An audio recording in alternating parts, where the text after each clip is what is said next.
Forward. Shore, the South Coast, and Cape Cod.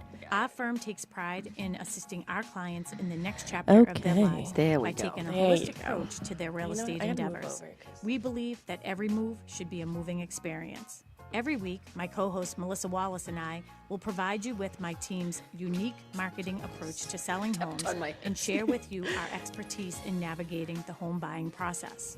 We value the experience of our agents at Boston Connect Real Estate so much that not only will you hear my perspective on real estate topics, occasionally you will hear the expert thoughts and opinions of our experienced agents at Boston Connect Real Estate. Be a part of our roundtable. If you have any questions during the show, please call 781-837-4900. We love to talk real estate. Follow us on Facebook, Instagram, and wherever you like to listen to podcasts at Talk Real Estate Roundtable. If you would like a one-on-one consultation with me and my team to discuss your real estate needs, you can connect with me at bostonconnect.com or 781-826-8000. Now, sit back, relax, take good notes, and let's talk real estate. And good morning to all our South Shore neighbors and beyond. You are listening to you are listening to Talk Real Estate Roundtable. My name is Melissa Wallace. I'm joined live and in studio by the one and only Tracy Grady. Good morning, South Shore. Good morning. Good morning. Good and beyond. And beyond. And beyond. And beyond. Yeah. Isn't it Buzz Lightyear? It is Bud Yeah. Light, So and Bud Light. beyond. Did you just call him Bud Light? I did. I was know, on the bar last night. It's Bud Light who says, to infinity and beyond here. Bud Light. Yeah. And I think, isn't Toy Story 100 out in theaters or something? Yes. Whatever it is. Toy Story. So, there we go. It's Toy Story 5, but No, I think it's 6. Is it 5 or 6? I think it's 5. Oh, Pretty I sure don't it's know. 5. I've seen the It's first 5. one. Yeah. There we go. But yeah, so not Bud Light, it's Buzz Lightyear. Buzz Lightyear. I almost said Bud Lightyear. Have you seen the Crocs that the little kids are wearing? No. One is a Woody, one is a Buzz Lightyear. Oh, that's cute. It's pretty cute. I was like, that kid doesn't have matching Crocs on. And I'm like, oh. And It's on And then I purpose. saw another one at the airport, and I'm like, oh, that's how they're selling them. Oh, One's that's a so Woody, cute. one's a Buzz Lightyear. I'm like, that's pretty darn cute. That is very Yeah, cute. that's pretty cute. Yeah, so thank you so much for joining me again. Thank you so much for having me. Oh, I love coming in at 8 o'clock in the morning. Yeah, I mean, who wouldn't? Who wouldn't want to roll out of bed? Who wouldn't? And I hope everybody is tuning in live. Yeah. We do the podcast too. So if you don't catch us live on a Saturday morning, you can go to talkrealestateroundtable.com or you can type in Talk Real Estate Roundtable to any of your podcast app and you can find us. Didn't one of the customers last night say that? Like, yeah, we just listened to We you listen on to the the repeat. podcast. We listen to the podcast because we don't necessarily listen get to up the at 8 o'clock podcast. in the morning to listen to you. Yeah. And I realized that the last time, I mean, I do this every single time and I feel like everyone knows who you are, but I didn't do it the last time. So shame on me. But in case somebody hasn't caught one of your shows with me, why don't you reintroduce yourself to all of our listeners? My name is Tracy Grady. I work as a real estate agent here at Boston Connect Real Estate with my husband. Jim, we work as a team together, primarily on the South Shore, but we'll pretty much travel anywhere in the state of Massachusetts to sell a house or help somebody out.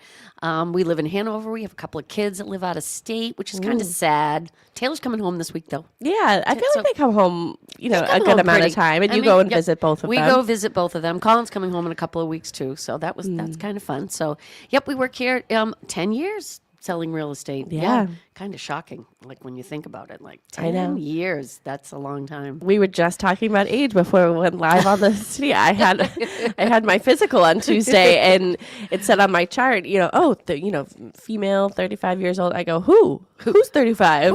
Who's 35? Who's in that age bracket? That's not me. Well, and then I got a whole list of women between the ages of 35 and 39 should be doing this, and I'm like, who's between the ages of 35 and 39? Not me. Can't be me. Can't be me. There's no way it's me. Yeah. There it is. I'm right in between that age. So I don't like those brackets. Like, I am now in the bracket that's just like 55 and older. Like they Yeah, don't even break 55 me, plus. They don't even break me down anymore Yeah. into like 60 to 67 to like, Yeah. no, there's no breaking down. It's 55 and then pretty much that's it. There's no my more gosh. age bracket for me.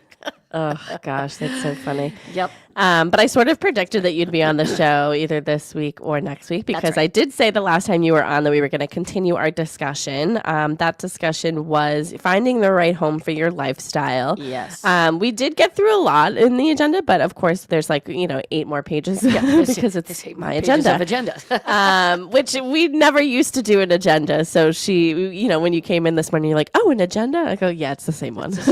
It's the same one, though. So. It's the same one. Yeah, because my doodle's on the front of it. So I'm like, oh, wait a minute. My doodle's still on the front of it. Yeah, I kept it. But we'll do a little recap, but I want to give you an opportunity to talk about what's going on in your business right now. What are you seeing that's going on in the market, and what's going on in your actual business? I feel like the selling market is really good. I mean, the new construction homes, we're getting a lot of hits on the new construction homes. So we were fortunate enough to accept an offer yesterday on 7 Elm Place, which is yay, woo, which is great in new construction. So I think new construction homes are still like the place to be. We still have one more out there. It's going to be on State Street. So it's going to be the last of the 4 in that little subdivision that we have. And that one's going up super fast. I was out there yesterday with the buyers, and it's already framed. The roof's going on.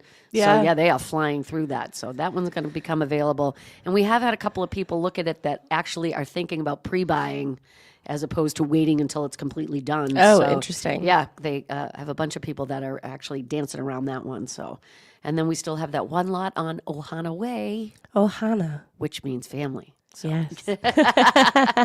We still have that buyer market. Gosh, sometimes I feel bad. I just feel for the buyers. That's just a tough market right now. I mean, how long have we been saying that too? Yeah, it's just, and it just, unless you hit I will say for some buyers, those off-market deals do make it a little bit easier because you're not in competition with other people if you can find an off-market deal. Yeah. And, that's always... It's always a great thing if you can do that. But, that price range is just so tough because either the house needs a ton of work that they don't have that extra money to put into, or it's going to become a bidding war. So I feel like either you have to be that handy type person that has some vision. Yeah. That's like, oh, I can make this look like Jim. Jim is just that visionary person. Yeah.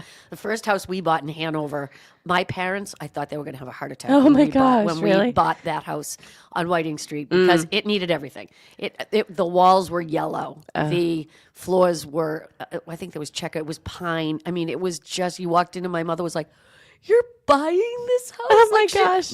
She was not a visionary by any stretch of the imagination. So, but, and then Jim was like, "Oh, no, it's going to be a beautiful home. We're going to take this wall down."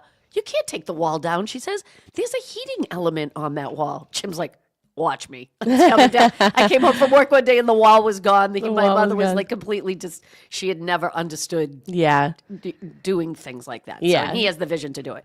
But, and that house turned out to be a beautiful home, sold it, but it's so funny. But if you don't have the vision, or it's just not your thing. Not everybody wants to go in, rip out a kitchen, rip out a bath. Some people just like plug and play. I just want to move in, put my stuff down, and I want to live my life. Well, I mean, that ties into what our topic is today, finding the right home for your lifestyle. If your lifestyle doesn't allow you to have that vision or that motivation or even that time that goes into those projects, then we got to find you a home that's already sort of buttoned up for you. Exactly.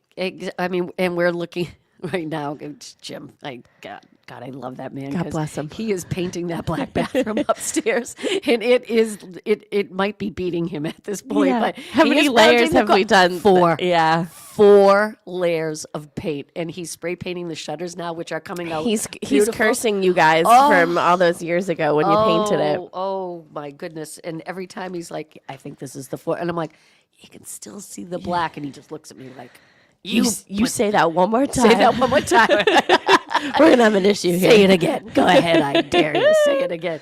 But yeah, it's coming along great. But I mean, we've been working on. He has been working on this bathroom for probably 2 to 3 months, painting the black paint layers, and it looks amazing. I mean, you go in there now, and it just, Did you do a before picture and an after picture? I think we have. Yeah, we have before and after pictures because it is. Don't paint your woodwork black. I'm just telling you, it looks slick, but because at some point it shows every piece of dust. At some point, you're gonna regret it. At some point, you're gonna think of Jim, and you think of that man painting the white over the black, and it's just, it is painful. that's a project. That's a project that not everybody's going to want to get into. And at least we appreciated the fact that before we put the house on the market, we took that off your hands.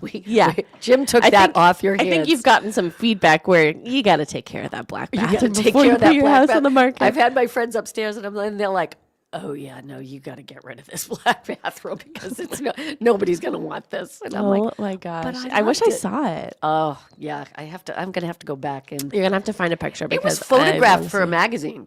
Like the yeah, designer. you got to find the magazine. Yeah, I one. got to find the magazine. Tell Jim he has a mission today. Yep, find that magazine picture, Jim. So, that would be fun. Again, lifestyle. Again, a lifestyle. Yeah. Like, you know, But that would be fun to sort of do this like social media thing about, you know, because us as real estate agents, we sell our homes too. That is your intention is our intention. to do some things around your house and to sell it maybe next year. Yep. Take the big stuff off the, you know, so we want it, when we put it on the market, we want somebody to walk in and just be like, we love it. This is great. It's great. It doesn't need anything. It doesn't, you know, you might want to change a paint color or something, but we don't want anything. Yeah. So you're taking care of the black paint color. Taking care of the black paint, and we're going to get rid of the dogwood trees in the foyer. Yeah. But it's okay. It's okay. I do have tons of people come in there. I love your trees in the foyer, and Jim's like, "Good God, no! Don't say that. Please don't. Do He's not gonna encourage start her. paying people to not say it. Don't encourage her." Oh gosh. So a little recap if you didn't catch our show a couple weeks ago about the same topic, finding the right home for your lifestyle. Just a little recap. So, you know, many buyers begin their home search by focusing on number of bedrooms, square footage, price, finishes, how many bathrooms there are. It's all important, but they don't answer the most important question. How do you want to live every day? So, you know, a home isn't just where you sleep. It's also where you know, could raise a family, work remotely, entertain friends, relax after work, enjoy your hobbies. But you also build memories there. And commute from every day if you don't work from home. So that's got to be a big factor about finding a home for your, you know, your right lifestyle. How long do you want your commute to be? That's huge. I think it's also important. We talked about, you know, two homes could have identical floor plans, but you know, provide completely different lifestyle depending on where the location is, the neighborhood it's in, the lot size, the commute to work or wherever. I've commuted in and out of Waltham, Boston. When I worked for the phone company, you could go anywhere. So I ended up in all different offices. I think I used every source of commute that you could possibly do from Hanover, the boat, the train, commuting in a group, parking in the city. I mean, every single one of them. I've tried them all, and it's a big part of it. Like it's a big part of where you live as to what you want to do. I mean, I drove from Waltham every day to Hanover. That was horrible. That was the worst. Well, you know, everyone knows that, you know, I purchased my home in Halifax, and then, you know, Ethan and I had just started dating, and then the following year he moved in, but, you know, he still drives to Rhode Island to go to work every other week. Every other week he works from home. His company does have a location in Boston, which distance-wise, it's the same distance. Yeah, but driving-wise, it's not. No. So, you know, that was something that he had to decide, okay, is he going to transfer to the Boston location or stay in Rhode Island? And he's like, I'm staying in Rhode Island because I'm driving against the traffic. I think that makes sense. And I feel like where you are it kind of puts you on that south end, like 44 and 24 and heading that way. Yeah. It's not. Well, also, and something that I never considered when I was, you know, looking for a home, it takes us about a half hour to get to the highway. Oh, yeah. It takes me 20 minutes in Hanover to get to the Home Depot exit over in Rockland. Oh, yeah. It's at least 20 minutes. Like sometimes I'm in the car, I'm like, we're not even on the highway yet, for goodness That's sakes. how I feel sometimes. Yeah. I didn't even think of that. I was just like, sort of, when I was looking for the right home. It didn't really matter the location for me. Obviously, I would love to be close to work. It takes me 8 minutes to get to work. Yeah. But you know, with him, it's like half of his commute is just trying to get to the highway. Yes. Yeah. And I didn't even it was not even a factor for me. You but don't even now think I'm thinking about it. like, oh, yeah. Now every time we go somewhere, it takes us a half hour to get on you the want to highway. get to the airport. Oh, I always use the airport. I feel like the airport is always Yeah. a big one with clients too. Like, Yeah. okay, so do you travel a lot? Where do you want to be? Like, are you going to take the bus into Boston? Are you going to take the train into Boston? Or are you going to drive and park into Boston? So the airport does play a big part, like how close. That's one of Jim's big things about moving to Nashville is like, I don't want to be any further than like 20 minutes from the airport. Yeah. And I'm like, that makes total sense. I don't want it to be an hour commute to get to the airport. Because if we're going to be flying home or going, Yeah, that's why we pretty much, I mean, we take the first flight out when we go to Florida, because that's pretty much the only place we go. When we go to Florida, we take the first flight out, mainly because we want the full day when we're there. But also it takes us like no time to get into the city because nobody's out. No, nobody's out at 4:00 in the morning. Nope. So You're flying right in. That's done. Everybody who's out at 4:00 is also going to be on your flight. So, but you're still that distance to get to the highway. So it doesn't really, yes, you're not going to hit any traffic on the highway going into Boston, but where you're located to get to the highway. Yeah. It's I would think that, potentially our next house would be probably a little bit closer to the highway.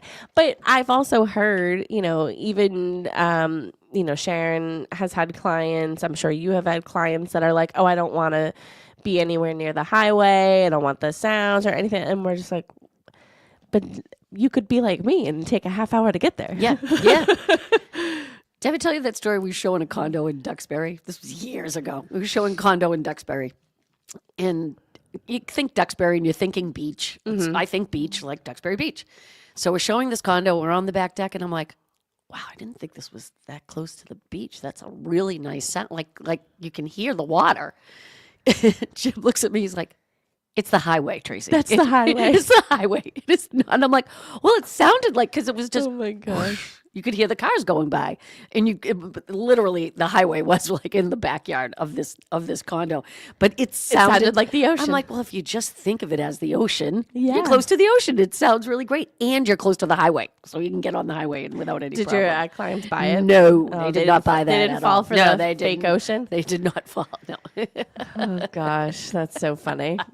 That would be the highway, Tracy. That is the highway, Tracy. I'm like, oh yeah, that's what it is. But I'm like, but if you just mentally picture the ocean, it's a lovely sound. Yeah. It's not that bad. Well, I'm going to digress for a second. I told you this story last night because we were laughing so hard. And Sharon had said something to me the other day. We were having lunch out on the porch, which we do often. So if you drive by our office, we're in the center of Pembroke. We're at 19 Matakeesit Street. Give us a wave if we're out there. But yeah, she was, Mark was out there too. So they were talking about something. And I was like, oh, you going to see Moulin Rouge? And she's like, yeah, I've always wanted to see it. I really want to see Moulin Rouge. And I looked at her, I go, you've already seen Moulin Rouge. She's like, no, I haven't. I go, yeah, you did. You went a couple years ago with Keisha. She goes, no, I didn't. I'm like, you have seen Moulin Rouge. Text Casey. And she did, and she has seen Moulin Rouge. They went a couple years ago. And this is the second time that this has happened because she had said to me one time, on my bucket list, I want to see Rod Stewart. Oh, I want to see him, but before he stops touring. And I'm like, you've already seen Rod Stewart. She's like, no, I haven't. I go, yes, you have. Yep, you have. So that was the second time. I'm like, are you okay? Are you losing your memory? You're really going to start writing. Maybe you should be keeping your bucket list in writing so that you can write actually down your bucket list and then check it off. Check it off. She's like, oh, I wanted my bucket list to see Rod Stewart before he starts touring. I'm like, you've already seen Rod Stewart. You might want to put somebody else on your list. Oh gosh, that's so hilarious. Funny. But yeah, so also, what buyers should be doing before they even start looking for homes, meet with your lender, get pre-approved, understanding your monthly comfort level, not just your maximum approval, go over taxes, insurance, HOA fees, utilities, maintenance, things like that. I don't even think, did we even get to the third page? No, of I don't this? think we did. Oh my gosh. Nope, No, we I did don't not. think so. Okay, so let's start off with defining your lifestyle. When you meet with your buyers and you talk about, sort of what they're looking for, their must-haves, and we'll get to the must-haves and wants and nice-to-haves and things like that. Yep.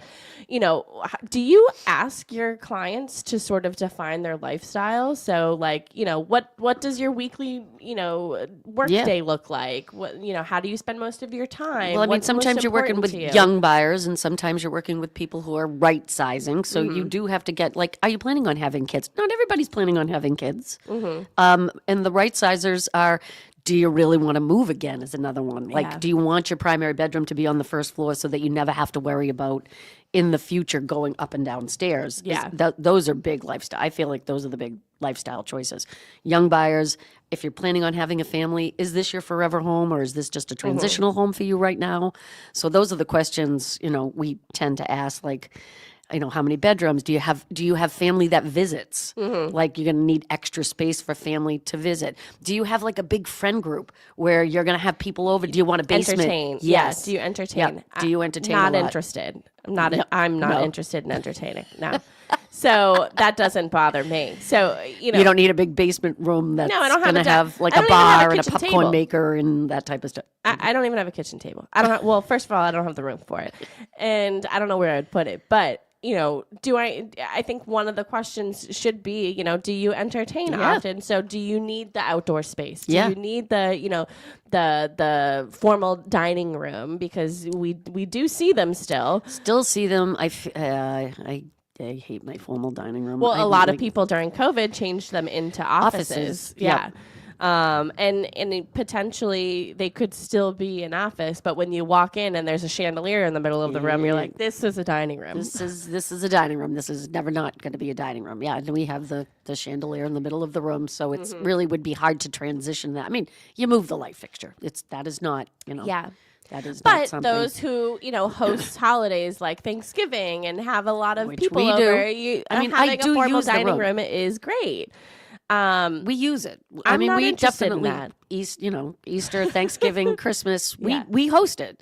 But I feel like other than that, we would certainly never sit in the dining room. Other than when we're having people over. Yeah. We would never Could you sit in the imagine dining room. if you and Jim just sat on opposite ends, like at the heads of the table and just had dinner there? Like every Bridgerton. single- Oh, yes. Like Bridgerton. And how was your day?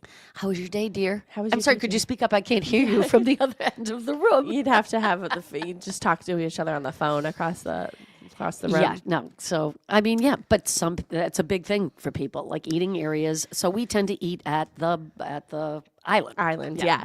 And that's formal for us, like, Yeah. because a lot of times we'll eat in the family room Oh, yeah. with HGTV on, like having lunch or something. We'll just sit and watch HGTV and eat our lunch. But if we're really having like a nice dinner, we'll sit at the island, which is so classy. Ooh, a nice dinner at the island. We set we put out the plates and the Oh, yeah. napkins and the fork and the knife. I'm like, ooh, we're eating at the island tonight. This is a big one. Like, we have a kitchen table, which we never sit at anymore, ever. Even when the kids are here, we still all sit around the island. Yeah. Yeah. We never use the dining room. But it's a big thing for people that, have holidays and are big entertainers. Well, and also you have to think about where we live and how old, a lot of the homes are around here, and they do have formal dining rooms. Yeah. If somebody hasn't maybe taken down that wall and, expanded their kitchen and things like that and still have that room, you have to sort of decide, okay, is this something that you would utilize as the room is intended, or are you going to be changing it into something else like an office? So ours would be tough because we have that big open casement. Like, it's not like something you could slap a door on. Yeah. You would have to change the entire... maybe like French doors. Yeah, it's big. It's a big Yeah. opening. So, yeah, it would have to be French doors. And even then, I'd be big French. You'd probably have to, because it's like pretty much the whole wall, right? the whole opening. wall. Yeah, Yeah, it's so the you'd whole have wall. to put a wall up. Plus the essentially. opening so it's that, you walk in the front of the house and the dining room's on the right-hand Mm-hmm. side. So that's a pretty good opening, too. I mean, it's smaller than the big Yeah. one that's attached to the kitchen. And I would say everything. that you have a traditional colonial. Yeah. Yeah. Oh, yeah, definitely. And the brown room that used to be the brown room, that's not the brown room anymore. But that's always been an office den space. The kids used it for the longest time. We had a wall unit in there with a TV, and the kids would play. And then we did the basement over for the kids and made a room down there for them and moved the wall unit down there. So I think also an important question is about yard work and how hands-on do you want to be outside? Because, there is a certain demographic that might want to move to a community where they don't have to take care of the exterior. Yep. And, you have to have that conversation, whether you're ready to sort of give up that responsibility or if you still want to be hands-on and be responsible for your snow removal, for your landscaping, for your gardening and things like that. And then there's that, and this is, I always get a little HOA fees, can be expensive. Yeah. And then you have to be okay with the fact that I don't want to do this anymore. That's what you're saying. You're not saying it's affordable to have an HOA fee that covers your landscaping, your snow plowing, and everything. Because if you add up what you actually pay for landscaping and snow plowing and trash removal and all that, it's probably not going to equate to what you pay for an HOA fee. Yeah. So that is a convenience. It is not. It's not because it's affordable or that you're getting a better deal on an HOA because you're not doing it. It's just that you're not doing it. Yeah. So you mentally have to be ready that I'm going to pay this money because I don't want to be responsible for that anymore. Because if you actually add up how much, like if I've had people come to me like, well, if I had somebody snowplow and landscape for me, it doesn't equal what the HOA fee is. It's like, no, it doesn't. But you're not responsible for it anymore. You don't have to worry about it. Well, also a lot of the times these communities have contracts with companies, landscaping companies. So, I just know of one community where they didn't meet their contract where like we didn't have a lot of snow one year. So they actually kind of had a credit and was like, all right, well, do you want us to, move the, whatever, maybe $500 or something that they still had left over from snow removal that they didn't use because there was no snow? Do you want to do something like in their community island, just because they were also a landscaping company, things like that. So also, so you're signing these contracts. Well, the community is signing association or the management company. Yeah. Yep. Signing these contracts. So you have to be able to pay for these contracts. So it goes into, sort of your HOA fees, and hopefully there's reserves as well. So in case things happen. And ridiculously, for the past 10, 11 years, we have not had snow. Yeah. That is like this past year. This past year's everybody's getting a slap of reality in the face of like, oh yeah, this is what Massachusetts is really like sometimes. This is what snow is. But on all honesty, we have not had that kind of snow since 2015. And it's funny, every condo we've sold this year, they've had additional expenses because they had because of the snow. So it came into play. Yep, they had to. Yeah, I mean, I would be interested to know if, not this year, but previous years, if they didn't sort of save enough because they were like, oh, it's not snowing. Yeah, it's not snowing. Not paying into it as much, and then getting that hit this past winter being like, oh, it does snow. Oh, I forgot about this. That's why we pay that HOA fee, because they're going to come in and they're going to snowplow, and most condos will shovel your walkways and things like that. So you don't. So it all depends on your lifestyle. So do you want to spend the time, shoveling or doing your landscaping, mowing your lawn, things like that? So if the answer is no, then we shift gears to communities where you don't have to do those things, and you pay somebody to worry about that for you. So when and again, probably more of a right sizer in that mode. You lock your door and you go to Florida, and you don't have to worry about it. Yeah. Your peace of mind is you don't have to think about it. You just lock the door and walk away. I think it's also important to create lists when you even start or before you start your home journey search. Is a list of must-haves, a list of nice-to-haves. So some must-haves, I would say, maybe a first floor bedroom, fireplace. Yep. Home office, maybe a 2-car garage instead of a 1-car garage. How many bedrooms? Yeah, you can't give up that garage after you have a garage either. Let me tell you. Don't. Fenced yard as well. Pets. Yeah. Pets. So fence, can you put up a fence? Yards, pool. Yeah. Room Nice for to a have. pool. Oh, Yeah, well, room for a pool. my next home, central air, will be a must have. You can't. Yeah. It's another one you can't go back. Garage, you can never go back after you have a garage. You're like, oh yeah, no, I could never. Having to clean my car off. I've not had to do that other than when it's parked outside somewhere.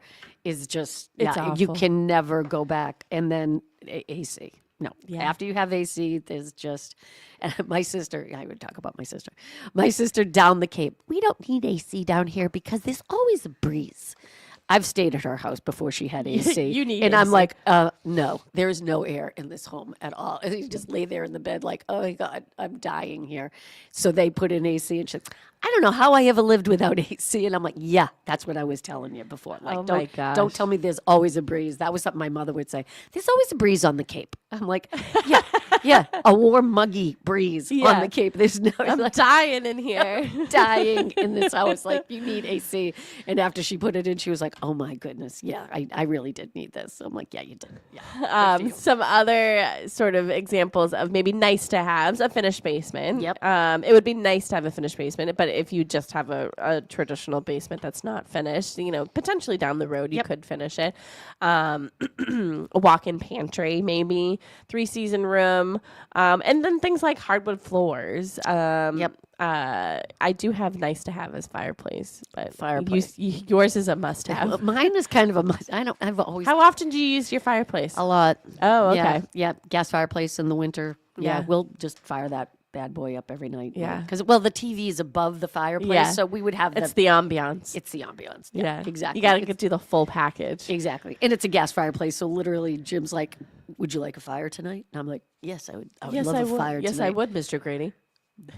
Open the doors. And I'll get up and I'll open the doors and he'll put the button. Press the clicker. Fire. Oh my gosh. There you go. You have fire. Like, oh, thank you so much. This is such an inconvenience. I think it's also important to think about, future life changes. If you're planning on living in this home for 5 to 10 years, what's your life going to look like? We talked about this the last show. What's your life going to look like in 5 to 10 years? Yeah. I said, last time on the show that I didn't really account for anybody else living in my home. I was looking for a house for me. Yep. Which I'm glad that I ended up where I'm at, because all of the other homes that I put offers in, besides the last one in Kingston, which is really makes me mad, but whatever. Still can't talk about Still grinds my gears. But everything, all the other houses, I think at this point would be too small for me. Because it didn't account for a second person. Yeah. I wasn't planning on either, weren't but planning, here you are. yeah.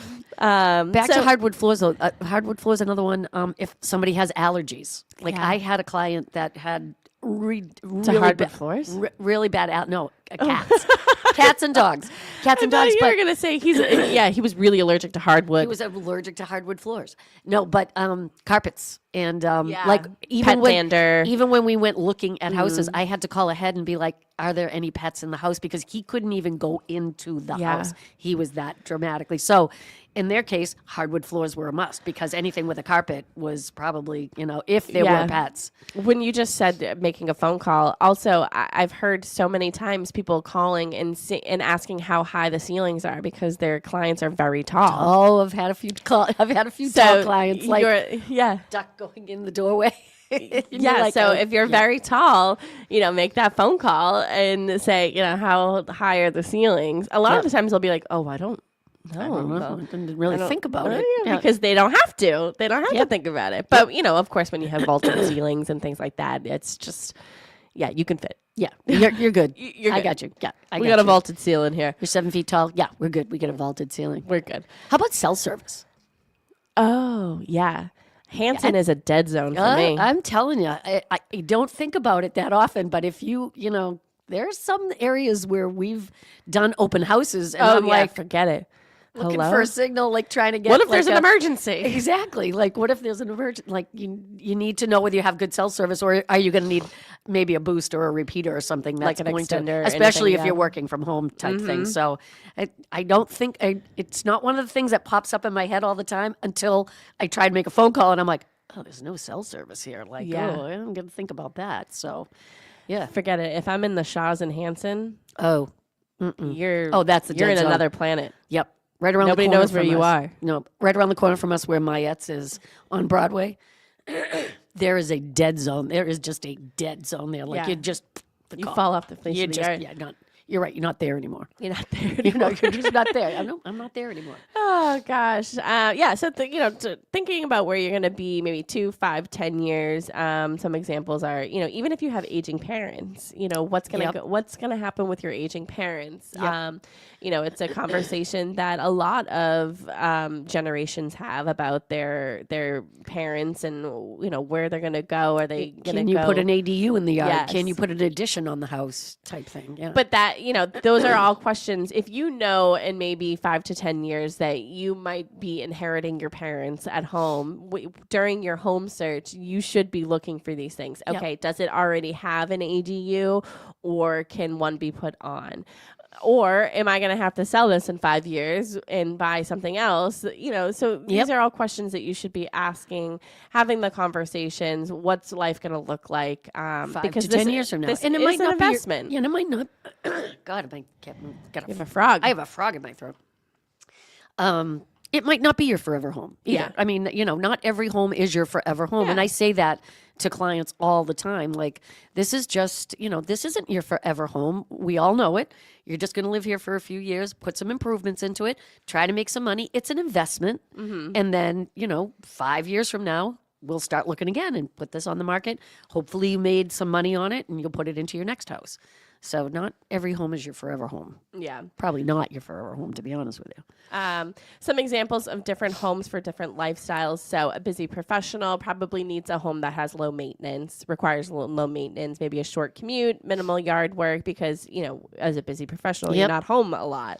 Colin actually just hired for the first time yard service. Because really? he travels all the time. He lives in D.C. He doesn't really have time for it. So he was mowing his own, he bought a mower and he was out there and he was trying to do his own yard and try to keep up with it. And finally this year he's like, I just can't.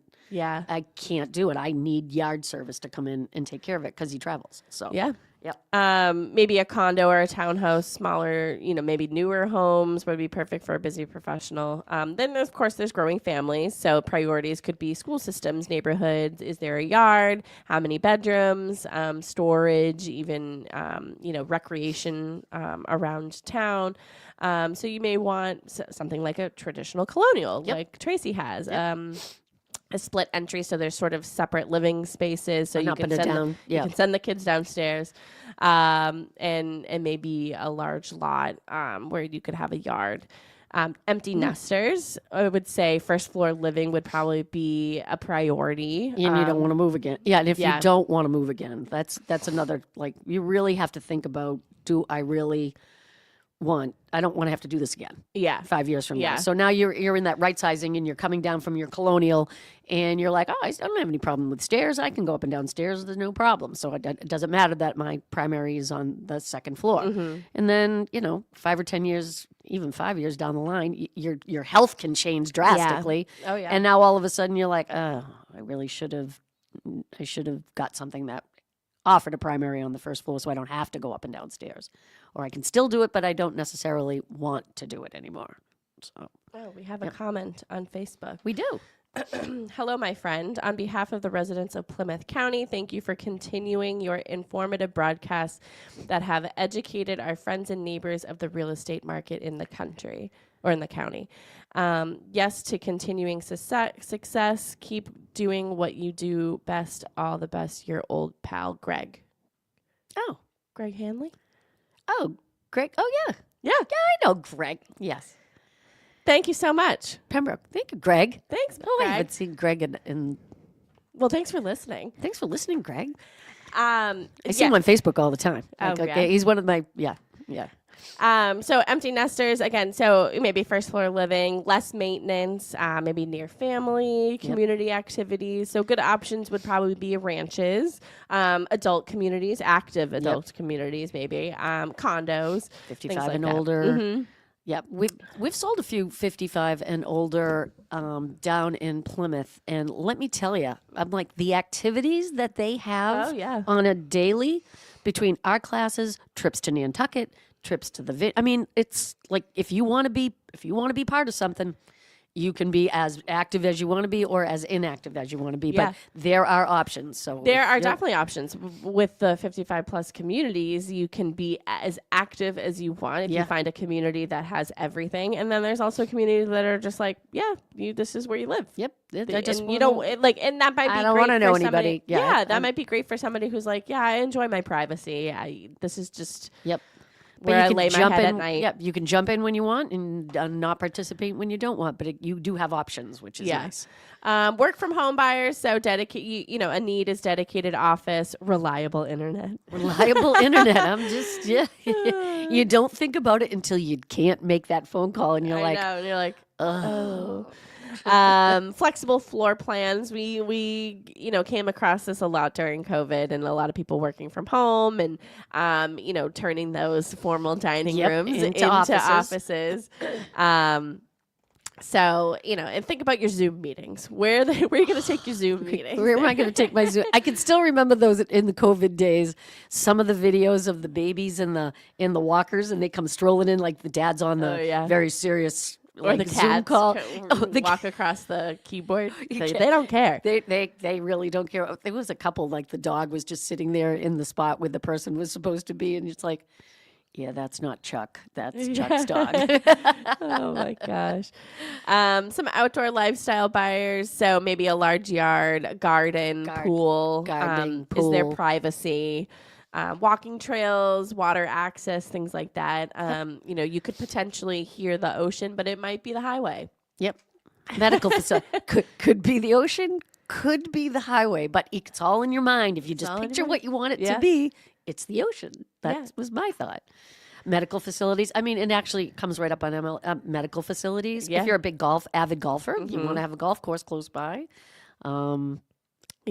Yeah, all of those little things that pop up. Yeah, I also have like social buyers, so entertaining, open floor plans, finished basements, outdoor kitchens, large patios, things like that. So I would like an outdoor kitchen. I think I would use an outdoor kitchen quite a bit. I mean, we use a grill. Is that going to be on your must-have for Nashville? I think that's going to be on my would like to have. I would like to have an that's outdoor that you refrigerator. Can put in after the fact. Yeah, outdoor refrigerator, grill. Pizza oven would be nice type thing. Yeah. Sit outside to eat. Overhang. I like your future life.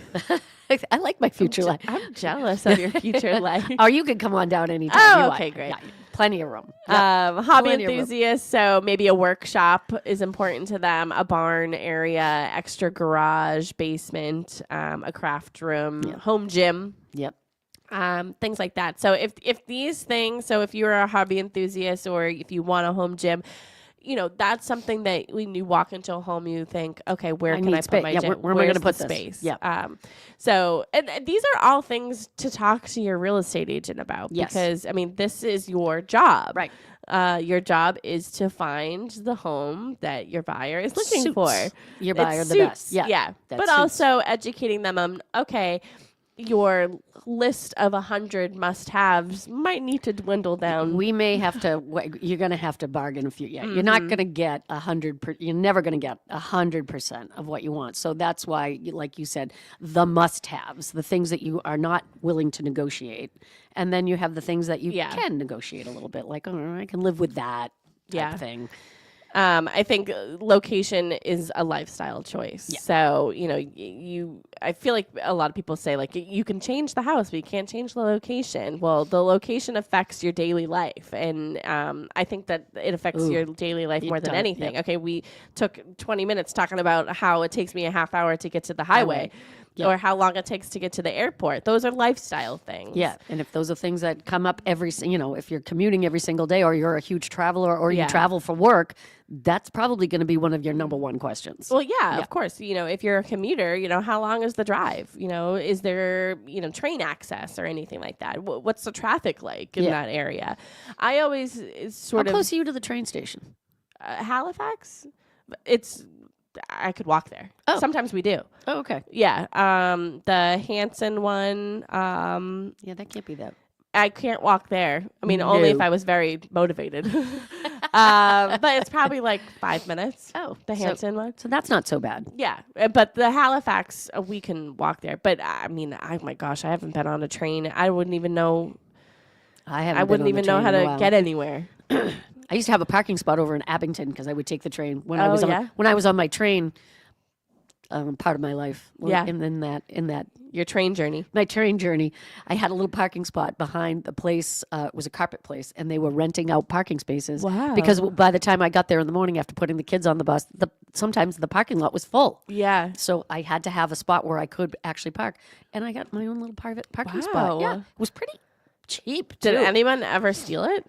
No, nobody ever took my spot. No, I would get there and park there and pay the person.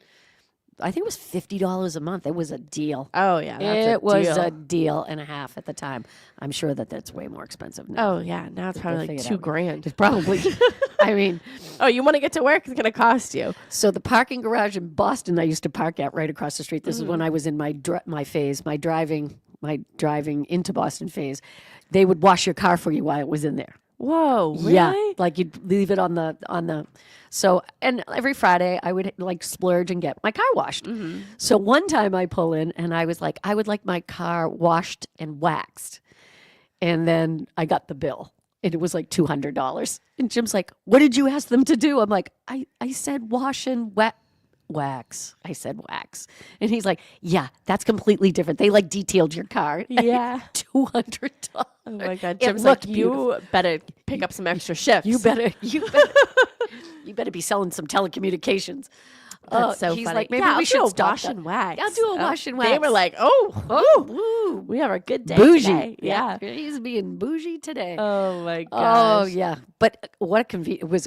I was like, that's brilliant. Yeah. Like on the 6th floor of the wonder parking if they garage. Still do that places. I'm pretty sure. Yeah. And that was the park under the park.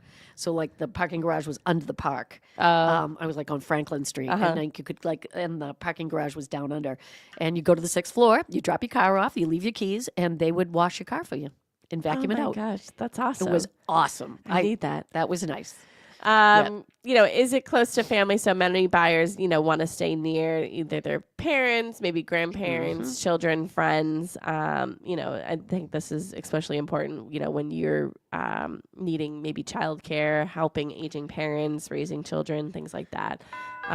Who's going to be near. Oh, we only have less than 10 minutes. Wow.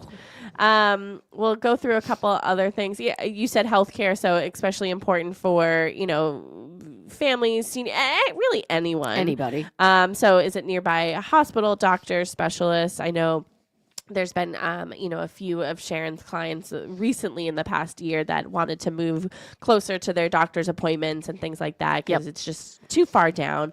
Recreation. We have Boston. Which is like medical capital. Does your lifestyle, do you love to go to the beach, golf, hike, boat, but go boating? Do you want to be near lakes, bike paths, community centers, things like that? These are all things to think about when you are sort of, making your list. Yep. Your bucket list.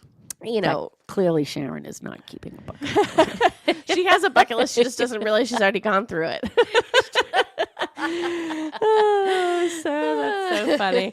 What really matters during your home search? So, many buyers become distracted by cosmetic features. Paint colors can be changed. Carpets can be replaced. Light fixtures can be updated. Some people can't see past that, though. They walk in and they're like, "Ugh, I hate these door handles. I hate." I'm like, those can be. Those are minor things. Yeah, those are minor. Those can be changed. This is great. Paint can be changed. Anything can be changed. Yeah. So. When someone's walking in and saying, "Oh, I don't like the paint color," I would be like, "Great. This is great." Yeah. But do you like the floors? Yes. Do you like the windows? Do you like where the window is? Do you like where the window is? Not so much what it's on the window. Like, don't look at the window treatments. Do you like where the window actually is? Because that's going to cost money to move it. Changing out a drape or a curtain is minor compared to moving things or taking a wall down. Yeah. That's another big thing. I do have a lot of people like, well, can this wall come down? They're like, well, if it's structural, it's going to cost you some money to take it down. So if that is you know, Yeah. a big thing and you want that wall down, probably have to look into that first. You can't just go Yeah. willy-nilly. Think about the knocking walls things down. that, cannot easily be changed. So the location, the lot Yep. size, the floor plan, ceiling height, natural light. Does it get natural light if that matters to you? The neighborhood it's in, the commute to wherever you're going, and property layout. So, I would encourage buyers to ask yourself, can this home work with your daily life? Yeah. Will it work 5 years from now? Does it support how we are actually living our day to day? Some advice to stay focused during your search, I would say, revisit your must-have list after every showing. Again, this is a very important You could fall in love with the home. investment. Yeah, you could fall in love with the house. You walk into it, and it might not have everything on your must-have list, but, the kitchen dazzles you. Yeah. Like you walk in and you see a kitchen that you just absolutely love. Yeah. That could sway you. Oh, yeah. That would could sway sway me. you. Consider the home's location just as carefully as its features. Picture your daily routine in the home, not just your first impression. And I think that I love the fact that we're in a market where you can see a home more than once. Yep. We were in a market before where you had 10 minutes to decide whether or not you wanted to put in an offer. I did not like that at all. I don't think anybody did. No. But we are fortunate enough to be in a situation where you can see a home multiple times before you put in an offer. So picture your daily routine in that home every time you walk in, not just your first impression of seeing it. Be open to homes that may not have every cosmetic upgrade, but check the boxes that truly matter to you. Yep. Remember that every showing helps refine your understanding of what you want and what you don't want. Oh, yes. So you don't know what's out there until you start looking. Yep. And something that you think you just would never even consider, sometimes you walk in and you're like, I love this. I never thought I would like this. Like, you have to be open to looking at different layouts to really understand what you like and what you don't like. Yeah. The best home isn't always the largest, the newest, or the most expensive. It's the home that supports your daily routine, your goals, your relationships with others, and your future. So, but I would say before searching for your listings, buyers should understand, how do we live? Yep. What matters most to us? Narrow it down. Where do we want to spend our time? Within the home, of course. Yep. What can we compromise on, and what can we live without? Yep. I have a cough. I have a frog. You have a Couple cough. minutes left. I want to give you an opportunity to give your contact information to everybody, and then we're going to talk about some open houses. Excellent. Okay, so you can reach me, Tracy Grady, at 617-620-8484 or Tracy, Tracy, at bostonconnect.com. Give your phone number one more time. 617-620-8484. Yep. You can find all of our contact information at bostonconnect.com as well. I said this in the beginning of the show, but if you don't catch us live on a Saturday, you can rehear our show, talkrealestateroundtable.com, or you can type in Talk Real Estate Roundtable in your podcast app, whether it's Apple Music or Spotify or anything, and you can find us there. What are some sort of last thoughts for you? What would be your biggest advice to anybody who's starting their home search right now? Pre-approval, number one. Get in touch with the mortgage company. Anybody that you're comfortable with, we are always happy to recommend. We have a couple of great people that we love to work with. Pre-approval is key. You don't want to get out there, start looking at something, and not be able to make an offer or not be able to afford it. And then to narrow down your list a little bit, you must make that list. Sit down. What are the things you have to have that you can't live without? And really start to look at your community around you, because, you can get popped up on MLS and there can be 50 communities, but it really needs to be narrowed down. Also, hire a Boston Connect real estate agent. I would say hire a Boston Connect real estate agent. Some open houses, Cochise Estates in West Bridgewater. That is brand new construction. It's from 10 to 1 every Saturday and Sunday. Faith Birmingham has a new listing at 113 Temple Street in Whitman. She is going to be there from 11 to 1. That is on the market for $489. Sue Bollinger will be at 30 Grant Street in West Bridgewater today from 1:30 to 3. That is on the market for $585. Is your open house canceled for tomorrow? Our open house is canceled for They tomorrow, have an accepted unfortunately. offer. We have an accepted offer, but we still have another lot. We have 408 State Street, which is under construction right now. So if you'd like to see it, give us a call, 617-620-8484. Perfect. Well, thank you so much for listening, everybody, and thank you so much for joining me. Thank Tracy you will so probably much. be back in a couple weeks. Probably be back. I'll probably be back soon. Probably be back. Thank you so much, everybody. Enjoy the rest of your weekend. I'll be back next Saturday live with Kristen Howlett, full-time real estate agent here at Boston Connect Real Estate. Thank you. Bye-bye. Bye.